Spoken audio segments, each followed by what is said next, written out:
Halo, assalamualaikum. Perkenalkan, nama saya Pipatima. Di sini saya akan mempresentasikan tentang analisis dan pemodelan proses menggunakan data flow diagram, data dictionaries, dan decision table seperti judul di atas. Nah, yang pertama ada gambaran singkat tentang pentingnya analisis dan pemodelan proses. Analisis dan pemodelan proses sangat penting dalam dunia bisnis karena membantu organisasi memahami, mengoptimalkan, dan meningkatkan efisiensi operasional mereka. Dengan menganalisis proses bisnis, perusahaan dapat mengidentifikasi potensi perbaikan, mengurangi biaya, meningkatkan kualitas produk atau layanan. Pemodelan proses seperti menggunakan diagram alur memungkinkan visualisasi yang jelas tentang bagaimana proses berjalan, membantu tim dalam pengambilan keputusan yang lebih baik dan pengelolaan risiko. Keseluruhan analisis dan pemodelan proses membantu mencapai ketangguhan bisnis dan adaptasi terhadap perubahan pasar. Nah, yang kedua, di sini ada definisi data flow diagram, yaitu representasi grafis dari alur informasi dalam suatu sistem. DFT menggambarkan bagaimana data proses dalam sistem dari masukan hingga keluaran. Diagram ini menggunakan simbol-simbol seperti entitas dan aliran data untuk menggambarkan interaksi antar komponen sistem. DFD membantu dalam pemahaman yang jelas tentang bagaimana data bergerak dan diolah dalam suatu lingkungan bisnis atau informasi, memudahkan identifikasi proses, entitas, dan hubungan di antara mereka. DFD sering digunakan dalam pengembangan informasi untuk merancang, menganalisis, dan mengkomunikasikan struktur atau aliran data dalam suatu sistem. Nah, di sini ada contoh sederhana data flow diagram. Berikut penjelasannya beberapa komponen secara singkat. Pada tahap ini, pelanggan memasukkan informasi pribadi seperti nama, alamat, nomor ponsel, alamat email, dan lain-lain. Di salon, memasukkan daftar perawatan seperti potong rambut dan facial dengan harga tertentu. Sistem kemudian menyimpan data pelanggan sehingga memudahkan pelanggan untuk melakukan pemesanan. Administrator kemudian mengakses semua dalam sistem informasi. Nah, di sini ada penggunaan data flow dalam analisis proses memberikan beberapa keuntungan, antara lain yang pertama, ada pemahaman yang jelas, memberikan visualisasi yang jelas tentang bagaimana data bergerak dan diolah dalam suatu sistem sehingga memudahkan pemahaman bagi pemangku kepentingan. Nah, yang kedua, ada identifikasi proses. Ini membantu dalam identifikasi dan pemetaan proses-proses dalam suatu sistem, memungkinkan pengembangan atau analisis untuk lebih mudah menangkap kerumitan dan memahami urutan kejadian. Yang ketiga, pemilihan optimalisasi. Dengan menganalisis alur data, organisasi dapat mengidentifikasi proses-proses yang tidak efisien atau dapat dioptimalkan, membantu dalam penghematan biaya dan meningkatkan efisiensi. Yang keempat, komunikasi yang efektif. Alat komunikasi yang efektif antara tim pengembang, pemangku kepentingan, dan pemilik bisnis ini membantu menghindari ambigu dalam pemahaman tentang bagaimana suatu sistem beroperasi. Nah, yang kelima, ada manajemen risiko, memungkinkan pengidentifikasian dan manajemen risiko dengan cara menyajikan gambaran holistik terhadap alur informasi. Yang keenam, perancang sistem dapat digunakan sebagai dasar untuk perancangan sistem yang lebih rinci, membantu pengembangan dalam merancang solusi yang sesuai dengan kebutuhan bisnis. Nah, yang terakhir, ada fleksibilitas dan adaptabilitas, dapat diperbaharui dengan mudah untuk mencerminkan perubahan dalam suatu sistem atau proses, memberikan fleksibilitas dan adaptasi dalam pengembangan dinamika lingkungan bisnis. Nah, yang kelima ini ada data flow diagram terdiri dari beberapa komponen utama, diantaranya Yang pertama ada proses representasi dari kegiatan atau operasi yang mengubah data. Yang kedua aliran data, representasi aliran data atau informasi antara proses, entitas, dan penyimpanan data. Yang ketiga, ada entitas eksternal, sumber atau penerima data dari luar sistem yang sedang dianalisis. Yang keempat, ada penyimpanan data, tempat penyimpanan data dalam sistem. Yang kelima, arus kontrol menunjukkan urutan atau alur kontrol proses dalam sistem. Nah, yang keenam ini adapun pengertian dari data dictionary, yaitu kumpulan metadata atau informasi deskriptif yang mendefinisikan, menjelaskan, dan memberikan detail tentang elemen-elemen data dalam suatu sistem atau basis data. Fungsinya mirip dengan kamus, di mana setiap elemen data memiliki entry atau catatan yang menjelaskan karakteristiknya. Data dictionary mencakup informasi seperti nama, deskripsi, tipe data panjang, serta batasan atau aturan penggunaan. Nah, berikutnya adapun peran penting data dictionary dalam analisis proses. Yang pertama, ada definisi elemen, menyediakan definisi lengkap dari setiap elemen data yang digunakan dalam proses termasuk nama, deskripsi, dan tipe data. Yang kedua, konsistensi data. Ini penting agar data yang digunakan dalam proses bisnis tetap akurat dan dapat diandalkan. Nah, yang ketiga, pemahaman yang mendalam, membantu analisis proses untuk memahami secara mendalam bagaimana data bergerak dan diolah dalam suatu sistem.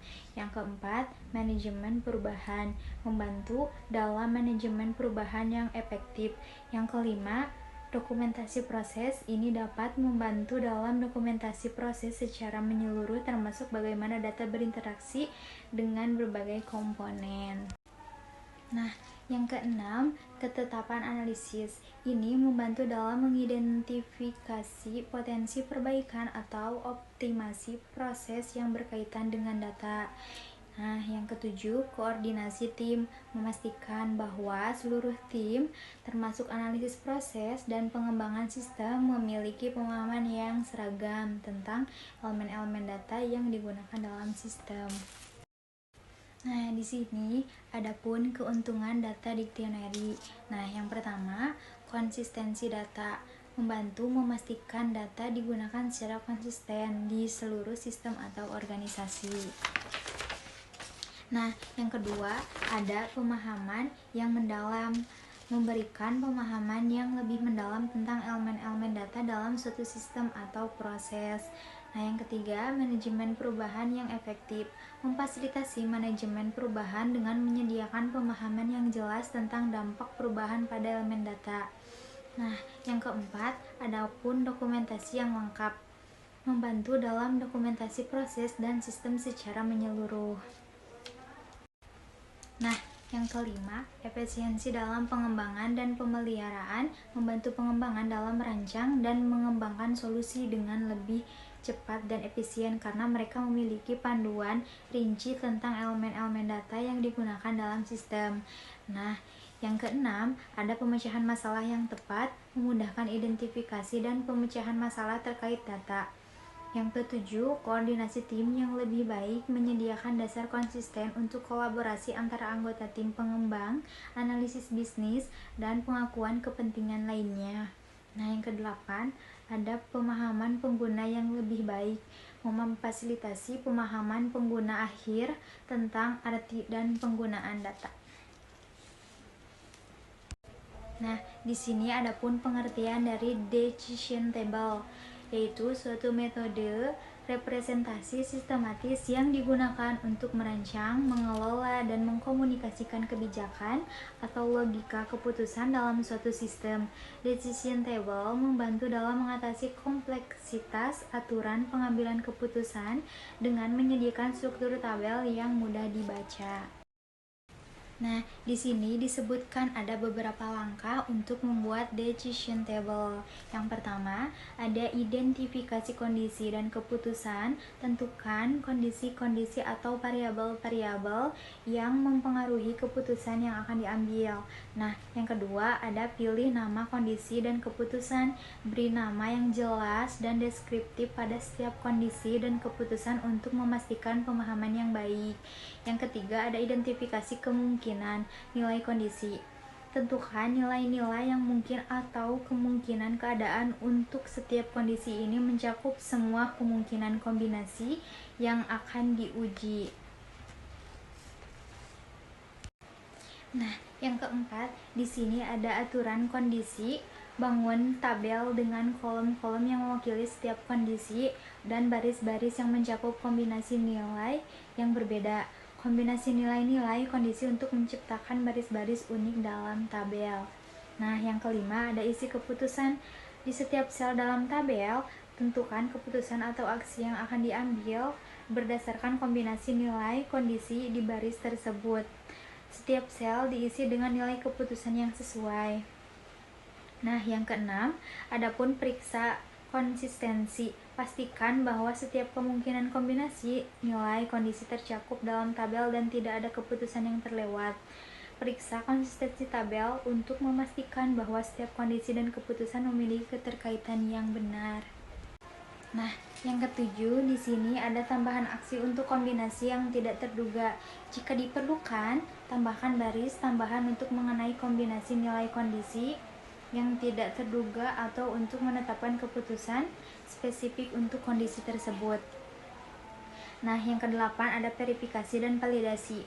Verifikasi hasil decision table dengan berkolaborasi dengan pihak-pihak terkait seperti pemangku kepentingan atau tim pengembangan. Pastikan bahwa logika keputusan yang direpresentasikan oleh tabel akurat dan sesuai dengan kebutuhan sistem. Nah, yang kesembilan ini ada implementasi. Terapkan logika keputusan yang dihasilkan oleh decision table ke dalam sistem atau aplikasi sesuai dengan kebutuhan. Nah, yang terakhir, adapun pemeliharaan. Pemeliharaan berkala dapat diperlukan ketika ada perubahan kebijakan atau aturan bisnis. Pastikan untuk memperbaharui decision table secara konsisten untuk mencerminkan perubahan tersebut. Nah, yang terakhir adapun keuntungan dari decision table ya. Yang pertama, ada keterbacaan. Keputusan dan kondisi disusun dalam bentuk tabel, membuatnya mudah dibaca dan dipahami oleh orang yang tidak terbiasa dengan detail teknik sistem. Nah, yang kedua ada strukturisasi aturan. Memungkinkan strukturisasi aturan pengambilan keputusan yang kompleks menjadi bentuk yang lebih terorganisir dan terstruktur. Nah, yang ketiga, adapun analisis sistematis. Mendorong analisis sistematis terhadap kebijakan atau logika keputusan membantu identifikasi ketidaksesuaian atau ambiguities. Nah, di sini yang keempat, adapun konsistensi. Memastikan bahwa semua kemungkinan kombinasi kondisi diambil ke dalam pertimbangan, meminimalkan peluang kesalahan atau kebijakan yang terlewat. Nah, yang kelima, adapun pengembangan dan pemeliharaan yang mudah. Mempermudah pengembangan dan pemeliharaan aturan pengembalian keputusan. Jika ada perubahan dalam kebijakan, perubahan dapat direfleksikan dalam decision table dengan relatif mudah. Nah, yang terakhir, adapun komunikasi yang jelas. Decision table dapat digunakan sebagai alat komunikasi yang efektif antara pihak-pihak yang terlibat untuk pemangku kepentingan dan pengembangan sistem. Saya ucapkan terima kasih atas perhatiannya. Maafkan bila banyak kekurangan dan kesalahan. Sekian presentasi dari saya. Wassalamualaikum warahmatullahi wabarakatuh.